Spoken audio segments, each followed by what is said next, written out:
अस्सलाम वालेकुम ख़ातिन हज़रात, मैं हूं डॉक्टर नज़ीर सिद्दीकी और आप देख रहे हैं मेरा यूट्यूब चैनल। कल की अपनी वीडियो में मैंने आप दोस्तों की खिदमत में भारतीय आर्मी चीफ जनरल नरवाने की दौरा सऊदी अरब और यूएई पर तफसीली गुफ्तगू की थी। इसके बाद शायद वो बहरीन और दीगर अरब ममालिक का भी दौरा करेंगे। ज़ाहिर है वहाँ डिफेंस पर भी बात की जाएगी और बहुत दीगर मामलात पर, दीगर इकोनॉमिक्स जो एग्रीमेंट है उन पर भी शायद पेशरफ्त हो। लेकिन मैं आज इसके एक और रुख पर बात करना चाहता हूं जिस पर मुझे ज्यादा शर्मिंदगी महसूस हो रही है, और वो ये है कि जनरल नरवाने सऊदी अरब के डिफेंस कॉलेज से खिताब करने वाले हैं।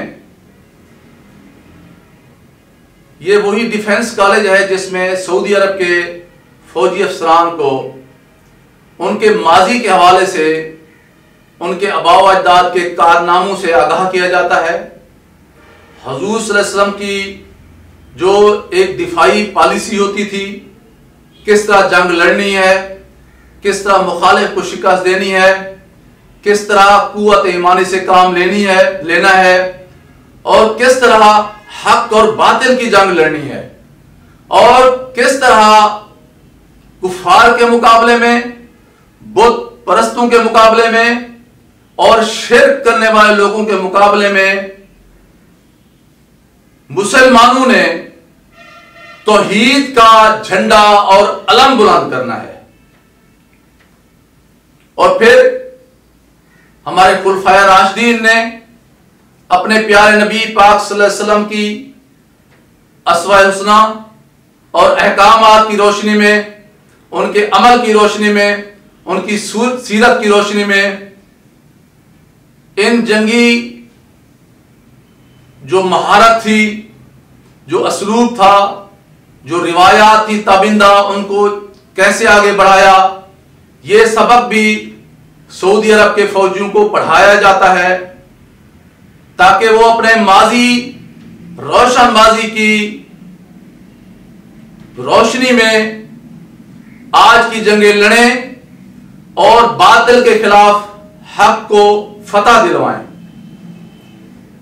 पाकिस्तान के फौजी हुकाम भी, दीगर इस्लामी ममालिक के फौजी हुकाम भी इस डिफेंस कॉलेज में जाते हैं और अपने मुसलमान भाइयों को, अपने बुजुर्ग मुसलमानों की जो मुगलिया खानदान था या जो बड़े बड़े मुसलमान अकाबरीन गुजरे हैं, उनके जंगी महारतों के बारे में आगाह करते हैं ताकि हम माजी से सीखते रहें। लेकिन मुझे बड़ा अफसोस हो रहा है कि जो मुसलमान तौहीद के वारिस हैं, जो इस्लाम आते ही काबे से बुतों को बाहर निकाल लाया, मुशरिकीन और कुफार के खिलाफ आया, आज वह दुनिया का मुल्क है जहां बुतों की पूजा की जाती है। सिर्फ बुतों की पूजा नहीं की जाती, गायों को पूजा की जाती है, दरख्तों की पूजा की जाती है, जानवरों की पूजा की जाती है, हर एक चीज की पूजा की जाती है। शिर्क किया जाता है जो इस्लाम के नजदीक सबसे बड़ा गुनाह है। और उनका चीफ ऑफ आर्मी स्टाफ हमारे सऊदी भाइयों को, सऊदी मुसलमानों को और तौहीद के सब वारसों को, और तौहीद सीखने के लिए हम जिस तरफ देखते हैं और उस मक्कातुल मुकर्रमा और मदीनातुल मुनव्वरा के मुहाफिजों को सिखा रहे हैं जंगी तरबियत के गुर, हुनर, महारत। यकीन कीजिए मेरा दिल तो डूब रहा है ये बातें सुन के। हमें से कोई फर्क नहीं पड़ता, हर कौम को अपने फैसले करने का हक हासिल है और उसकी जजा सजा भी उसी ने खुद भुगतनी है। हमें से कोई फर्क नहीं पड़ता। मेरा तो सिर्फ इतना रिश्ता है कि मेरा मदीना मुनव्वरा वहां है, मेरा मक्का मुकरमा वहां है। मुझे वहां, मैं एक नमाज वहां पढ़ूं तो मुझे कई की नमाजों का सवाब मिलता है। मैं वहां जाऊं तो मेरी आंखों से आंसू छलक पड़ते हैं, मैं वहां जाऊं तो मुझे तस्कीन मिलती है।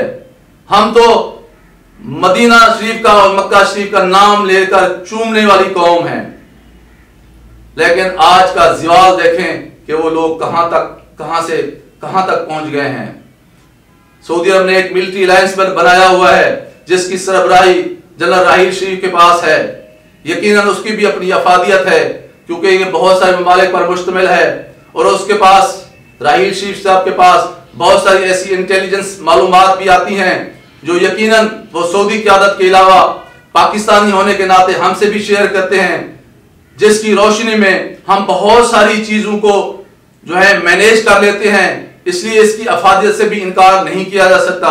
लेकिन मेरे नजदीक कौमी गैरत सबसे मुकद्दम और मुकद्दस चीज है। अब अगर सऊदी अरब इतनी आगे चला गया है तो फिर ये हुकूमत पाकिस्तान और खासतौर पर हमारी मुसल्लह क़यादत और फौज को भी सोचना चाहिए कि अब जनरल राहील शरीफ साहब की वहां मौजूदगी अफादियत रखती है या इसकी जरूरत नहीं है। वैसे भी अब इसराइल और भारत मिलकर ये पूरी कोशिश करेंगे कि इस मिलिट्री अलायंस की क़यादत किसी ऐसे दूसरे मुसलमान मुल्क के पास आ जाए या भारत के पास आ जाए ताकि पाकिस्तान यहां मौजूद ना रहे।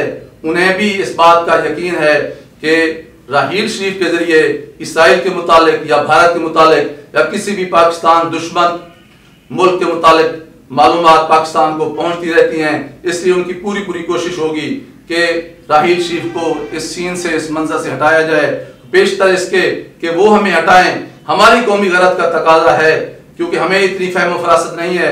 हमारी क़यादत बेहतर फैसला कर सकती है। अगर उनका वहां से हटाया जाना नागुज़ीर हो तो उन्हें इज्जत और एहतराम के साथ वापस बुला दिया जाए तो ये ज्यादा अच्छी बात है। बाकी मैं ये भी आपको बता दूं कि कौमों के दरमियान फैसले अब रफ्टली नहीं होते, ये फौरन नहीं होते। ये कई सालों से ये एक सिलसिला चल रहा था। सऊदी अरब पहले ही, यूएई पहले ही नरेंद्र मोदी को अपने आला तरीन सिविलियन अवार्ड दे चुके हैं। वहां अरबों डॉलर्स की सरमायाकारी भी हो चुकी है। पाकिस्तान में जो सरमायाकारी हो रही थी वो कोरोना के नाम पर सऊदी अरब पहले ही खत्म कर चुका है। उनके रुख भी बता रहे हैं, वो अब एक और कैंप में चले गए हैं। हम चाहे पूरी भी कोशिश करें, वो अब हमारा कैंप नहीं रह सकते क्योंकि ना तो हम इसराइल को तस्लीम कर सकते हैं, ना हम भारत के तले लग सकते हैं जो उनकी ख्वाहिश है। अब अल्लाह ताला जब एक रास्ता बंद होता है तो कई रास्ते खोल देता है। आप चीन की शक्ल में सी पैक के जरिए और इसी तरह गर्म पानियों के हसूल के तवज्जो से अब रूस के साथ भी हमारे ताल्लुकात बहुत अच्छे बन चुके हैं। अब तुर्की भी है, ईरान भी है, कतर भी है, मलेशिया भी है और वस्ती एशियाई रियासतें भी हैं और हाल ही में अज़रबैजान की भी हमने बड़ी मदद की है आर्मीनिया के मुकाबले में तुर्की के तवज्जो से। तो अल्लाह तबारक व तआला ऐसा इंतजाम कर देगा कि हम इस बात को दिल पे न लगाएं, दिल पे ना लें। पूरी कौमी गैरत के साथ, बगैर किसी लड़ाई झगड़े के, बगैर किसी के साथ जंग किए हुए, ना किसी में अपनी कौमी गैरत को सामने रखते हुए, इज्तिमाई कौमी दानिश को इस्तेमाल करते हुए, सबसे पहले पाकिस्तान के कौमी मफादात को ख्याल रखते हुए पूरी कौमी खुददारी के साथ अपने सफर को जारी रखें और घबराएं नहीं। इंशाअल्लाह ताला मेरे प्यारे पाकिस्तान का रोशन मुस्तकबिल हमारे इंतजार में है। ख़वातीन हज़रात, आपसे गुजारिश है कि मेरे YouTube चैनल डॉक्टर नज़ीर सिद्दीकी को सब्सक्राइब फरमाएं, घंटी के बटन को जरूर दबाएं और अपना ख्याल रखिए, दोस्तों का ख्याल रखिए, अड़ोस पड़ोस का ख्याल रखिए और अपने इस प्यारे पाकिस्तान के लिए दुआ कीजिए जो बहुत ही संगीन खतरात का इस वक्त सामना कर रहा है। लेकिन मुझे यकीन है कि मेरा रब करीम इसकी हिफाजत फरमाएगा। बहुत शुक्रिया। अस्सलाम वालेकुम।